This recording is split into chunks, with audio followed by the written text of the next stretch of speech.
Pasang barongsai di rumah, gue pasang di situ aja. Oh gitu. Jadi pajangan aja. Udah tiap hari mereka foto aja di situ. Tiap hari mereka foto kan, besok juga lusa udah diangkat kan. Jadi besok, dan kebetulan baru besok kita makan-makannya.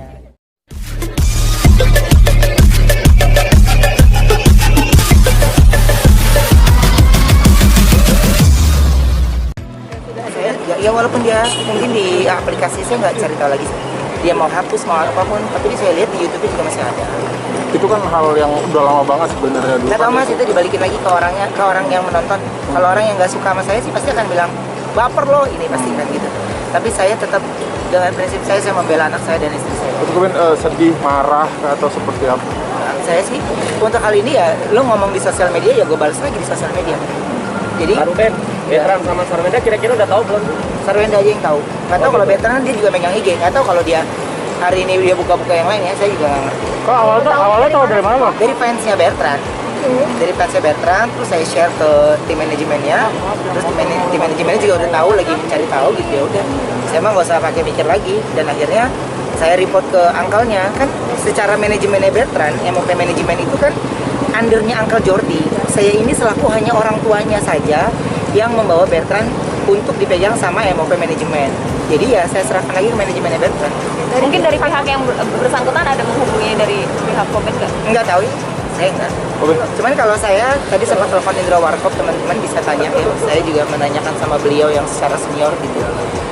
Untuk merosting itu ya memang harusnya ya itu harus ada persetujuan dari orangnya, atau orangnya ada di depan kalian sehingga orang tersebut bisa memberikan jawaban ya. Tapi kan kalau ini kan tidak ada izinnya ke saya gitu. Jadi ketika dia ada di sana dan terus itu juga dimasukin ke akun YouTube-nya dia, kan berarti kan kontennya dia juga gitu. Saya tidak melihat siapa yang ada di depan dia, apa itu sebuah event atau apapun, saya nggak peduli lah gitu. Oh itu event yang udah lama atau apapun, tapi jejak digital itu yang akan terus nanti dilihat oleh anak saya pastinya ke depan. Lagi-lagi kok luka hati disiratkan oleh orang lain gitu. Ya. Mungkin gimana nih kok caranya nanti jika Onyo? Saya udah sampai nggak bisa ngomong, teman-teman saya aja sampai nggak bisa ngomong, udah nggak bisa ngomong. Saya udah nggak bisa ngomong dalam hal ini. Jadi saya menggunakan hak jawab saya aja ya, saya jelaskan sebenarnya. Jadi yang dia ucapkan itu seperti menurut saya ya, seperti menggiring opini. Makanya saya hanya serahkan ini ke Bang Minola untuk tolong dipelajari seperti apa dan bagaimana gitu. Jadi ya kita lihat aja, kalau ada etikat baik saya terima dengan baik. Ini kira-kira bakal ditindaklanjut ke jalur hukum nggak Kak Ruben? Tunggu dulu, lu udah main hukum aja. Oh, belum ya? Ini lagi dengerin makanya orang ngomong. Jadi ini lagi dipelajari dulu seperti apa. Oh, ada tenggat waktu sendiri nggak sih? Apa? Tenggal waktu. Sampai kapan Ya nanti kalau saya kasih tahu ntar disengajain nunggu sampai limitnya habis. Tunggu aja gitu. Berarti sudah ya menetap. mungkin aja limit dari saya sore ini, mungkin dari saya nggak usah share. Tapi yang penting saya share ya menggunakan hak jawab saya aja. Jadi even anak saya menonton atau melihat aja ya dari orang-orang yang ngetek nih misalnya ke dia, saya selaku ayahnya sudah melakukan pembelaan untuk dia. Akhirnya yang Iya, dia harus tahu bagaimana ada ayahnya yang membela dia. yang bereaksi bukan cuma Koben, ada Ko Jordi, Ivan Gunawan, Rosa juga, akhirnya mereka juga terusik maksudnya. Mas, kalau orang yang punya anak, ya, ada orang yang punya istri, ya, itu pasti merasakan hal yang sama. Ya, sekarang mas-mas mau punya keluarga, mau nggak kalau ibunya seorang wanita nih menjadi bahan olokan? Ini mental anak loh. Mental seorang anak, ya, kedekatan dengan orang tuanya jadi ejekan, dan itu dengan mukanya yang so iye banget, kenal banget gitu. Dia bilang dia gue sih nggak kenal banget sama Bertrand. Ngapain lu jadi bahan roasting? Iya kan? Lu ngapain jadi bahan roasting? Kalau dia ngomong, dia komedi, mas, saya mau ngomongin tolak ukur saya nih. Saya boleh tanya Aditya Gumai, saya main di komedi udah dari tahun 97 mas, main Lenong Bocah. Jadi, saya juga tahu, saya bercanda sama Ayu, sama Igun, sama Wendy di acara yang saya bawakan, itu semuanya janjian. Nanti gini ya, nanti gini ya, nanti gini ya. Kan mas juga ada di bawah, ada beberapa di sini media yang memang ada di bawah naungan TV yang ada kode etiknya, ada ininya, semuanya itu kan ada gitu. Tapi kan kalau ini beliau ya buat saya so iye banget, mukanya so iye gitu. Jadi ya udah nggak apa-apa. Jadi ya kalau dia juga nggak ada net, ya udah saya juga nggak akan hapus. Om Indro punya saran apa mungkin kemarin kita ngobrol? Dia menyerahkan semuanya ke saya cuma hanya tidak meminta saran, enggak, saya cuma menanyakan bagaimana merosting itu secara kode etik. Saya nih di TV ada bintang tamunya yang mau ngerosting, pasti tim kreatif tuh nanya dulu, Kak nanti mau di roasting ya, bahannya ini ya gitu. Yang ini jangan ya, yang ini jangan ya gitu loh. Kan sebenarnya bisa yang kayak gitu. Bukannya nggak mau, saya juga mau kok. Tapi ya lu janjian lah, jangan ini gitu. Jadi ya susah juga gitu naikin. Saya ngobrol, jadi makanya saya tidak jawabin teman-teman saya, memberikan support tuh. Jadi saya bukannya membuat saya menjadi itu, enggak, tapi saya cuman minta hati nurani dia. Kalau dia sudah menikah, ya bayangkan kalau wanita yang diejek itu adalah ibunya, mau atau tidak. Ini dari sisi wanita, tapi dari sisi anak, kalau dia punya anak, mau atau tidak. Jika anak lu memeluk lu suatu saat nanti, anak lu mencium lu suatu saat nanti, tapi menjadi bahan ejekan orang lain, dan menurut saya tidak pantas. Ada rencana untuk diskusi langsung kepada pihak KPAI mungkin kok? Itu udah diserahkan sama Uncle, jadi saya serahkan semua ke Uncle gitu, karena ya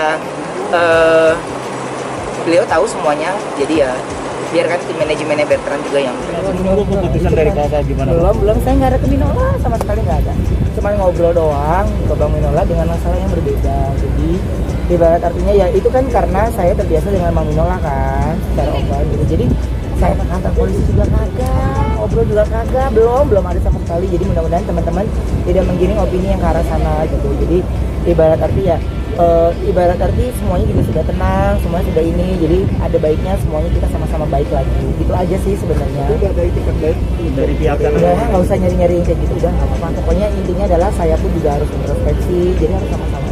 Ini proses Ya. memaafkan tuh. Apa? Memaafkan. Ya harus memaafkan lah, kan kita juga sama-sama cari makan, sama-sama manusia juga gitu, sama-sama ya. Mungkin ya itu yang saya bilang, jangan menuntut orang saya dia terlalu banyak. Jadi saya juga menggunakan waktu ketika kemarin tenang itu ya untuk introspeksi aja. Veteran sendiri gimana Pak? Sudah melihat nggak sih, atau mungkin Kokon sendiri sudah membatasi sekarang ini mungkin penggunaan Nggak tahu kalau dia lihat atau enggak, kan Instagram Bertrand dipegang Bertrand langsung. Sikap keluarganya Ko Jordi mungkin udah ikut memaafkan juga atau seperti apa mungkin? Iya, kan harus dari saya ngobrol ke mereka langsung untuk ya udah gitu aja. Sarwenda sendiri gimana Pak sebagai Apa? ibu kan? Sarwenda sendiri. Kalau untuk ngobrol secara yang lain belum sih Mas, saya di rumah lagi repot sama Imlek kan ya gitu. Jadi kita lagi menyambut suasana Imlek kan buat kami yang baru. Jadi ya kami ingin memasuki tahun yang baru, di tahun baru Imlek ini dengan hari yang baik lah. Persiapannya gimana? Makan doang. Lu tahu kita lagi parno sama corona, jadi nggak ada ngundang-ngundang apapun gitu. Oh, di Imlek ini hikmahnya apa kok di saat pandemi seperti ini nih? Ya mudah-mudahan menjadi lebih baik lagi, kita semua diberikan kesehatan dan banyak rezeki. Kan kalau kita kagak sehat kita kagak kerja ya. Jadi ya itu aja sih yang saya mau. Ada tradisi apa sih kok biasanya kok di Imlek di keluarga? Oh, ayo main dulu tangga. Tradisi apa kok biasanya? Apa? Tradisinya biasanya Imlek ada apa? Di keluarga? Yang menyesak ya, angpau. Oh iya. Kan udah nikah, yang udah nikah harus ngasih. Jadi banyak banget tuh yang di rumah. Tetap disiapin ya kok untuk Tetap disiapin. Besok gua bagi buat. kan sedikit kalau kemarin tahun kemarin kan meriah banget nih segala macam, anak-anak juga seneng banget. Mungkin tahun ini biar anak-anak tetap ceria nih gimana? Mungkin bawa barongsai ke rumah gitu? Pasang barongsai di rumah, gue pasang di situ aja. Oh gitu. Jadi pajangan aja. Kulit tiap hari mereka foto aja di situ. Tiap hari mereka foto kan, besok juga lusa udah diangkat kan. Jadi besok, dan kebetulan baru besok kita makan-makannya. Apa yang ditanyain sama Onya, mungkin tahun lalu kan dia seneng banget tuh dapat nama juga gitu. Tahun kedua ayah merayakan Imlek, iya nyong. Udah siapin kado apa mungkin selain ampau? Angpau lah. Angpau aja. Paling itu angpau. Oh, ada tradisi yang tetap dijalankan kok? Tradisi ya nggak ada, biasa aja. Nggak ada, biasa aja di rumah, nggak bisa yang lain-lain. Jadi itu juga lagi mau mikir memanggil barongsai juga ibaratnya nggak pakai alat musik, tapi pakai speaker gitu niatnya. Tapi kalau hujan lah masa barongsai masuk dalam rumah ya kan, Yang kecil-kecil mungkin. gitu. Jadi belum tahu nih, dia masih tentatif kayak gitu, tergantung dari uncle-nya maunya gimana. Tapi tetap kerja hari itu ya kok mungkin. Kerjalah sayang gitu. Siap. dulu dong. Ya, pokoknya dari saya Ruben Onsu mengucapkan selamat Imlek buat yang merayakannya. Semoga di tahun baru Imlek ini untuk kita semua berkah, tidak hanya kami yang merayakan Imlek, tapi untuk semuanya ya. Amin. Makasih. Makasih kok Ben.